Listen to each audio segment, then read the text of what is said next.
All right, welcome back, guys, to the Agent Investor Podcast. I'm your host, Tom Caffarella.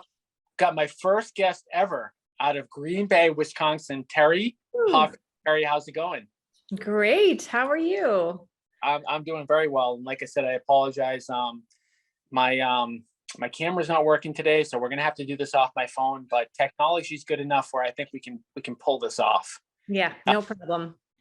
Totally Cool. So, what I usually kind of like to start with, before we jumped on, is kind of like your background story, how you got involved in real estate, what you've been, doing so far in your career. If you can kind of give us like a high level recap.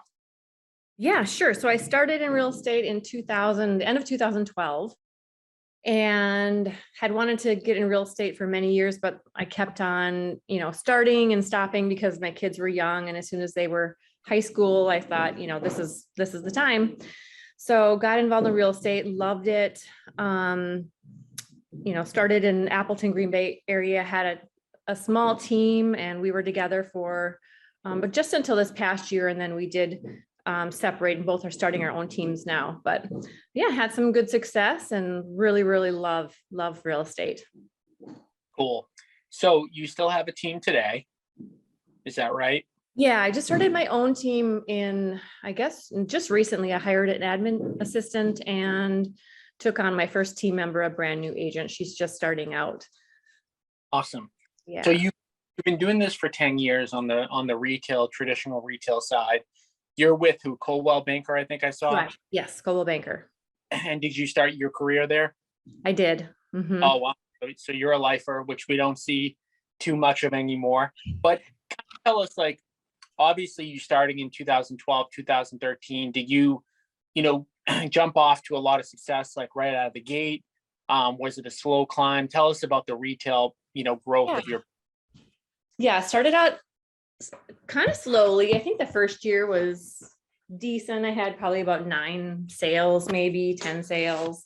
So slow, but okay. And then every year I almost pretty much doubled. And then this past year, of course, I think everybody had a great year. So this past year was really amazing. Probably by far my best year. I'm not a huge numbers person, so I usually don't know my numbers, but I measure it by how much I made that year, basically. Yep. Not by number of transactions. I think I did maybe 34 to 35 transactions last year. Yeah. Yeah. Well, that's awesome. I mean, so you're doing 3 transactions a month. Obviously, that's, more than, most full-time agents do, very successful. So what kind of got you interested in the investing component? Were you always interested in it since day one, or did something kind of go off at some point? Yeah, I didn't know anything about it, nothing about it. And then I think I started technically investing in real estate before I even knew I was, just by, I think the last, I moved every 2 years, the last 4 houses. So and that really, every time I made some really good money in the sale of the property. And then we, built a new construction, 2 years later, sold it, bought another new construction, 2 years later, sold it. So that type of thing. And so that is probably the best way to make money, because you're really, especially in this market right now where the equity in your house is growing so much because of the market conditions. So I kind of feel like I was investing in real estate before I even knew I was. I just was honestly thinking our kids have some really high student debt. They went to private schools. So that's basically what made me decide, okay, let's sell this house. We'll put half of the money into the student loans and half of the money to the next house. And then we did that again. And then the next time we did it, I'll tell that story, but what we did with it was a little different, the money that we made off of that house. But so then I had a client who was house hacking.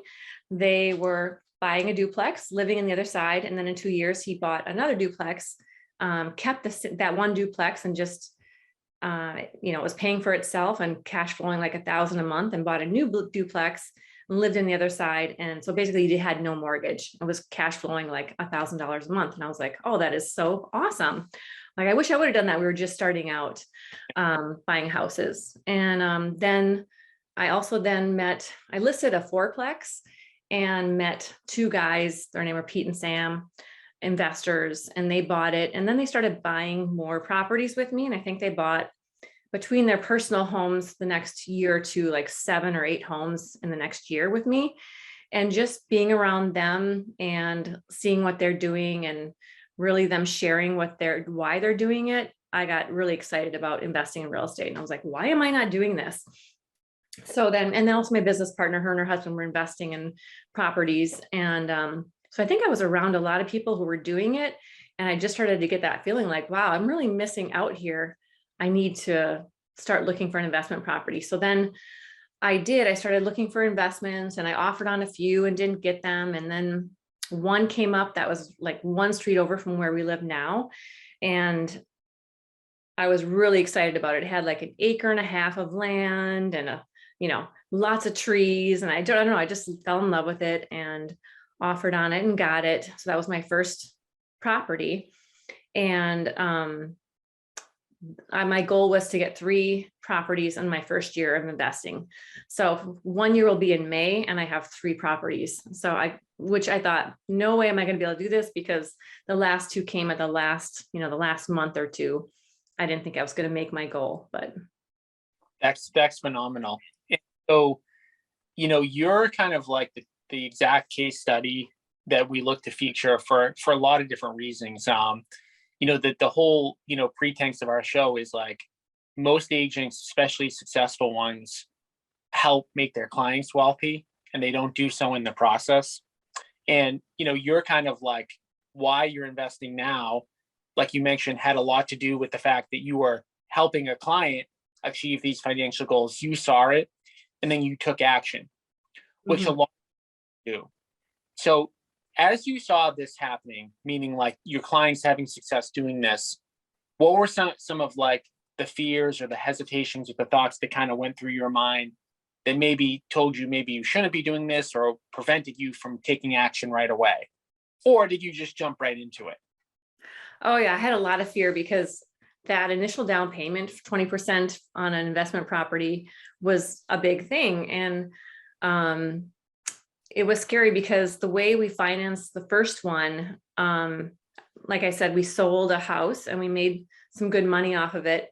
And I ended up buying the next house before selling this other house. I don't know if that makes sense, but and once we did sell the house that we sold and moved, we already moved into the other house. I only put 10% down on the house we're living in now. Once we sold that other house, I used that money to pay for the down payment of the duplex. Because I was like, okay, well, I can put 10% down on this house and I'll have some PMI. My payment will be a little bit higher, but maybe like $200 a month, right? If I only put 10% down instead of 20%. And then I used that other money to buy this duplex, which is cash flowing almost $1,000 a month. So I used the equity in my first house to pay for the duplex, and it's working for me a lot harder than it'd be working for me sitting in this house we're living in now. You know what I mean? I don't know if that's a good way to explain it, but It's a great way to explain it. And I had a conversation with a really successful young agent, and he was talking about, should I buy a multifamily in this market where, a lot of us think, hey, the market's kind of high or whatever. And, what I think you're explaining and people have to think about is like, you put more down on the house you live in, you're paying down a rate of like 3% or 4%, or maybe it's 5% now that rates have gone up a lot, but you're still paying down a very, very low interest rate thing. Yep. You're putting into an investment property, and that's throwing off $1,000 a month that's indexed for inflation. So that $1,000 might be, $1,100 next year. Right. So yeah, it's scary to use that money for an investment property. It's really scary. And it's scary to think, oh, I don't have a 20% into this home that I'm living in now. That's even scary, because you're just taught differently. You're taught, pay it off, get out of debt. But that money, that equity sitting there is just not working for you. Just take some of that equity and use it towards, building your your portfolio and getting some investments for retirement. So So what's the ultimate plan? So you had said you wanted to get three. You've already gotten three, right? yeah. So three here. And any like big hiccups along the way with getting those three deals done? Um, so we're in the process right now. So I bought one in March. A client of mine passed away and the family approached me to sell it. And I was like, hey, I would love to buy it and fix it up how he planned on fixing it up. And so that one we're in the middle of flipping right now. And that's been quite the quite the experience. And my husband's doing most of the work, hiring out some of it. So that's definitely been an experience. And anybody who's fixed up a property knows it's a lot of work, a lot of weekends. It's hard to do it on the evenings because we have dogs and it's hard to go over there every night. So, and that's been a challenge, just learning that whole process of fixing up a place and eventually selling it. And then the next one I just have under contract right now, and it'll be closing the end of May. So no hiccups on that one yet, but we're going to use that as an Airbnb. It's on like a little cottage on the lake. So really no hiccups, except I would say the duplex that we bought when I was like, oh, this is fantastic. It's on an acre. I love the country. It's got all these trees. It's got a well and a septic. Now that I'm farther in on it, like we've had to take down a bunch of trees because of gypsy moths. Mm-hmm. Had some septic issues. We ended up selling off part of that acreage because the garden area was so out of control and nobody could take care of it. So things going in, me thinking, oh, this is such a fantastic property. Now that I've had to manage it for a year, I would get something a little easier, less land, less upkeep with a well and a septic, so that Well, was awesome. the fact that you hesitated a little bit there when I said like things that have gone wrong, I mean, find that it's been, pretty smooth going so far, which I think beyond putting up the capital, like you mentioned, is another fear that people have, that there's going to be this like crazy thing that's going to happen. And again, you had to pause there to even think for a second. You talked about getting three. You've got, three that you're working on right now. What's your ultimate goal? Is it net worth? Is it amount of passive income? Like, where do you think that you want to take this in the next like 5 to 10 years? Yeah, I would love to generate enough passive income because eventually, I mean, you're a realtor too, right? You have a team. Yep. Like it's a lot of work, and it's a lot of every month you start over and every transaction you start over. I would eventually like to have enough income where I can not be so like, oh, I gotta like keep generating business and keep generating business. I love real estate, but it's a lot of work and it's just tiring. So eventually I would love to have enough properties to create passive income for retirement and eventually be able to help my kids buy a house and, that type of thing. So definitely passive income all the way. And it just feels really good owning property. It feels exciting. Like it's super exciting to me. So have you thought about like, that means you have to add X amount more properties per year? I know your goal is now to basically have the passive income grow, right? Mm-hmm. And your ability to have to kind of work 24/7, a little bit on a hamster wheel as an agent to decrease.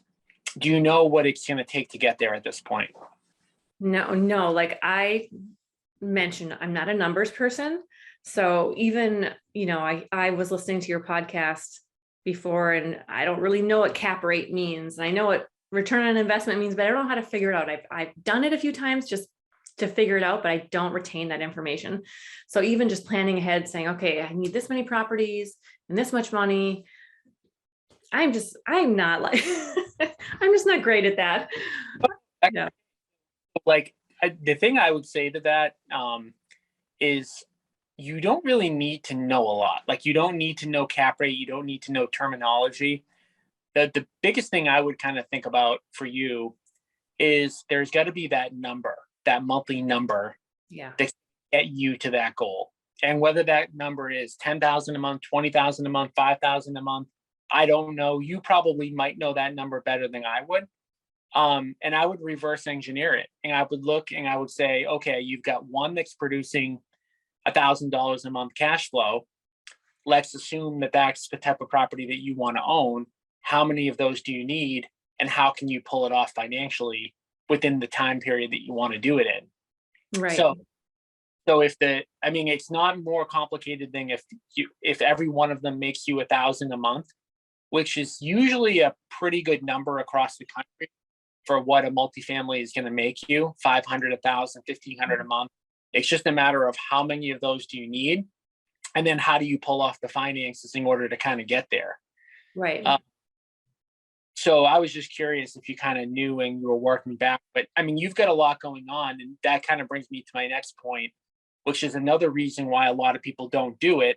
It's like, okay, you sold 30, 35, 40 houses, however many you sold, you don't even know, you're so busy, right?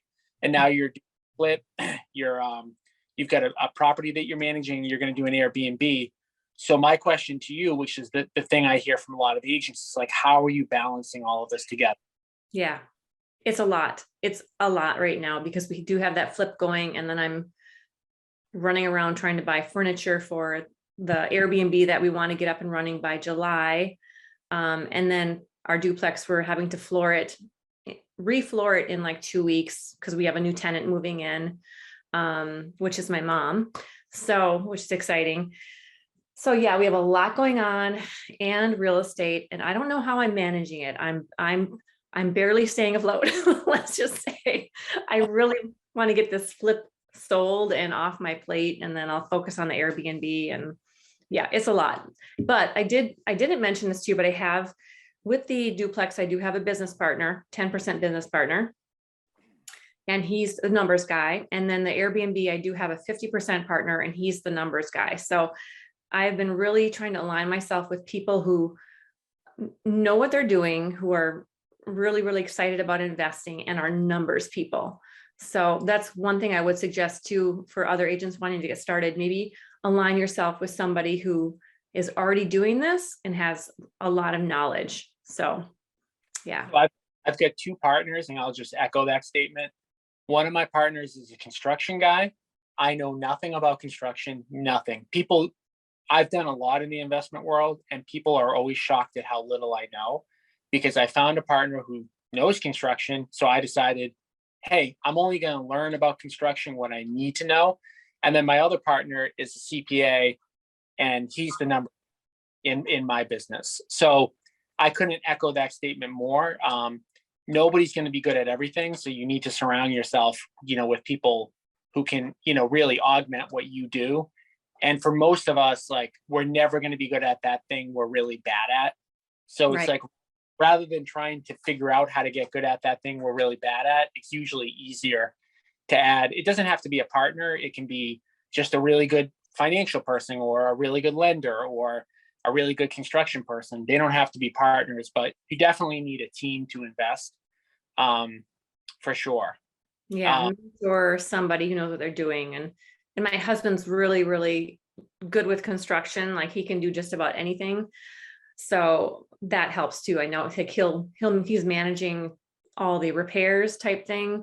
And then I have the other people for all the numbers. So the other thing that I heard, when I asked the question about, like, how are you pulling it all off? Just going to kind of make a statement that, maybe is not like going to be something that's super attractive to everybody. But at the end of the day, I've never seen anybody be super successful having like I'm going to work 30 or 40 hour a week mindset. And when I asked you the question, like how you're managing it, the answer was, you're really not. You're just like working a ton. Mm-hmm. And every successful person, especially people that have built up like a passive income, it's all been, hey, I'm going to grind it out as much as I can to build up this passive investment to one day be working less. So I know kind of like common sense that, like, okay, you work really, really hard so that later you don't have to. But I think some of that gets lost, and you can read a lot or listen to a podcast where somebody says, oh, hey, like, you can structure this so that, you're only doing 20 hours a week and you're still, getting this passive lifestyle. I can just say that didn't work for me. It doesn't sound like it worked for you. And I've never actually seen it happen in reality. So the answer to a lot of this stuff is like, if you want to invest and you're already a successful agent, like you may have to take on more than you're used to eventually be doing less. Right. But like you mentioned, there's just so many, benefits there. So you've got $1,000 a month coming in. The flip, you said, are you going to sell that or are you going to hold that too? Yeah, I'm gonna sell it. It was a hard decision. I couldn't decide to hold it or flip it, and um, I'm gonna flip it. So, and I know I'll have some extra taxes and stuff because I'm not holding it for a year, but with this Airbnb coming up, I'd rather have just a little more security with funds, and then I'm gonna look for another property. So yeah, it's super exciting. Like you said, it's exciting building something for yourself and for your family, and it just feels really good. And then I feel like you're also helping people. There's not many houses in our market. There's more and more coming on the market now, it seems like, but still, this could be a great house for a family instead of me renting it. And honestly, it's a little bit older, so I don't want to deal with, old house problems. But yeah, I think it's going to be a great little house for a family. Well, I think like when you're doing investing, most people who invest fix and flip and hold. And it's like you're always having to make that choice between, do I get more capital today or, more long-term benefit? And a lot of times you're taking the capital back to redeploy into other things. So it's like there's never like I feel like, at least for my business, I've never been able to do, just one or the other. It's Mhm. always, I sell this, I'm going to get that, and then I'm going to deploy it here. So it's kind of like always like churning like one or the other. And there was another thing that you mentioned that I think that if you're an agent, you really need to think about, which is like taking advantage of the opportunities that are right in front of your face. And you mentioned that you walked into a house of a client who's selling, who probably didn't even think, let me sell direct to an investor. They probably just didn't know what made sense for them. You came in, you bought the house directly. And I see that so often where a lot of agents will go in to a house that a seller would probably rather sell direct, and then they go to list it, which is kind of in the case that you're talking about. A lot of times the client doesn't want that hassle and headache and stress and clean out of my property and get it ready. And we buy properties all the time from sellers that just would rather just walk away. They don't want to deal with the hassle. And a lot of times agents go in because they don't have that investor mindset, and that all they think of is listing this home. And a lot of times, like, we'll go in after an agent advise somebody, hey, you got to put $30,000 into this house to get it ready for sale. And the sellers will say to us, but I don't want to do that. But my agent said I had to. And if you're an agent investor, somebody that, can recognize that, it can be it can be the right thing for your client and an opportunity for yourself, which is what, again, if you're doing 30, 35, 40 deals a year, you're going to see a couple of those every single year. And if you're working with other investors that are buying homes, you're also going to see deals that your investors pass up that might work for you too. Right. Yep, exactly. And that's what I did with that first, or the flip house.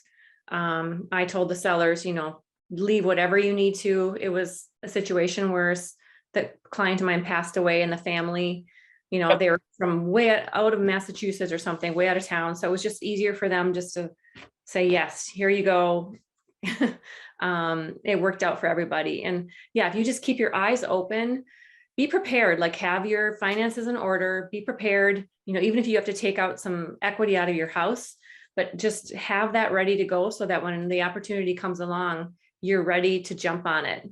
What would you say to a person that was in a similar situation to you, has been an agent, successful agent for a while, making a lot of money selling houses, but has never done any investing to date? Yeah, I would say I would wonder what they're investing in, where they're putting their money. And I would say, real estate is such a great investment. They have the best opportunity as an agent to see homes first coming on the market, to, like you said, listing homes that might be a better fit for the seller if you bought it for them. Like, you have so much opportunity to be able to do this without even like trying super hard, but just keeping your eyes open and being ready. And even just thinking about they've seen over the years, how much appreciation real estate has, and how much rent is going up. And it's such a great way to invest your money. I would say that, to start thinking about it, you're really missing an opportunity. And that's what I felt like last year when I didn't have any properties. I was like, I am missing a huge opportunity. And people would talk about the houses they were buying and their investments, and I would start to get feel sick to my stomach.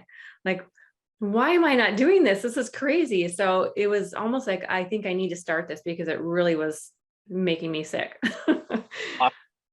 Yeah, I love it. Yeah, I think the biggest thing that I always say to people is you don't even have to try that hard. That's the thing I took kind of from what you said, is like a lot of this stuff, you're an agent, how to comp houses, how to find contractors, how to find a property manager, how to do loans, you come across deals by accident.